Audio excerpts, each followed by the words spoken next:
What is up, everybody? Today is time to review my Zwift time trial that I did yesterday. Highest wattage, or highest watts per kilo at 4.3. Gave me a 4.0 watts per kilo average for 20 minutes. Super happy with this ride. As you can see, unfortunately, I streamed this yesterday, and I still, for some reason, can't get my heart rate monitor working when I stream. It comes on for like 5 seconds and then goes away, and then it won't even see it or recognize it at all. So literally I'm just trying to keep just around 300 watts for this whole time trial, which is I guess 12 kilometers long. Just under 12 kilometers. And I also, I just wanted to, I didn't particularly want to keep my cadence low, but I just know that I seem to get better power with a slower cadence. And I also don't spike my heart rate. I mean, I was definitely working. And I could tell you the way my legs felt last night after the ride and this morning. They were pretty cooked. But as far as the ride went, I was really happy. So I ended up taking the win, but then it got taken away because I did not have a heart rate. So, I forgot about that. When I started the ride, knew I wasn't going to have a heart rate. I completely forgot that my result was going to be nullified. So moving forward, I got to figure out how I can stream and also have my heart rate. Might have to add an Ant Plus dongle. I'm also looking at getting a new laptop to get this whole setup going.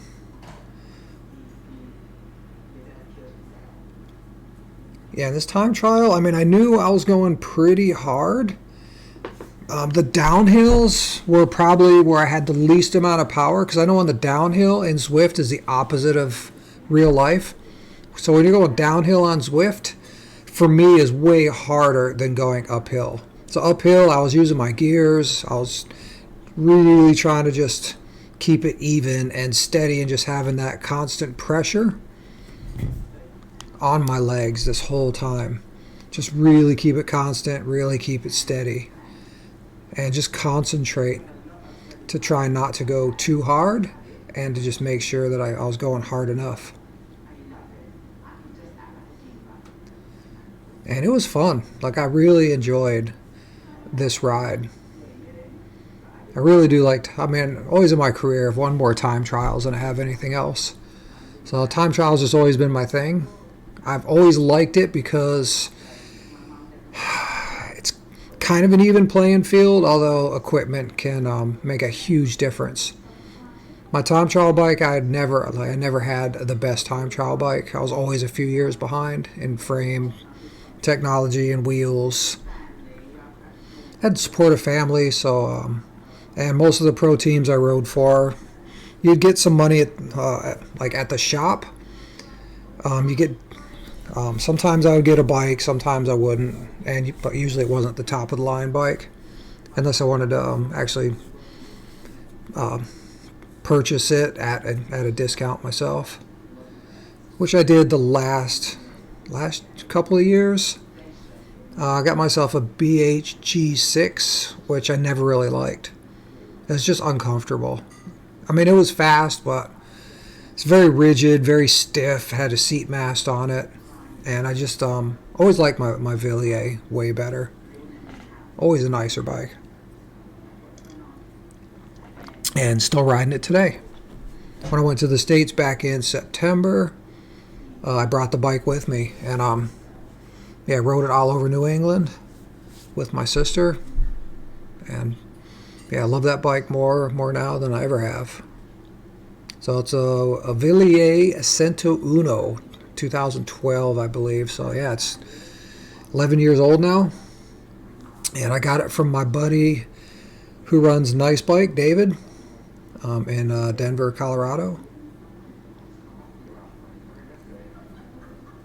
Really happy to have that bike. And I think we were going downhill a second ago, but as soon as the downhill stops, I was just trying to keep it anywhere from like 280 to like 310, 315.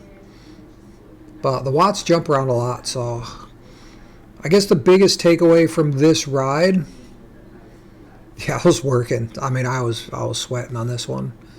My sister tried watching the live stream and it was really jittery. Well, she tried watching the replay of the live stream, and she said it looked like you were just hardly even working out there until the end when you were like really sweating. I'm like, yeah. No, I was really focused on just a controlled effort this whole time. Nothing huge, nothing weak. Just keep it steady and just keep that power down and keep it rolling. I really like Zwift. I can see this being a part of my life as long as I'm able to continue to ride. Super fun. I don't know how I feel about the ZRL events, the Zwift Racing League. There's just so many variances in power meters and the different trainers and the different equipment. Even if you keep it calibrated, you keep your weight where it's supposed to be, even if you like videotape your weight and everything else, there's still so many different variables in Zwift where unless you go to like, if they have like whatever gymnasium filled with Zwift bikes that somehow are like absolutely calibrated the same, if you have them all in a room and do the calibration, I mean that's a little bit better. But as far as doing it from your house, I mean, there's internet lag. There's just all the different trainers. I have a Ceres H3. It's been pretty good for the most part, unless Zwift does an update. So every time Zwift does an update, I have to uninstall and install my firmware, uninstall and install my Zwift Companion.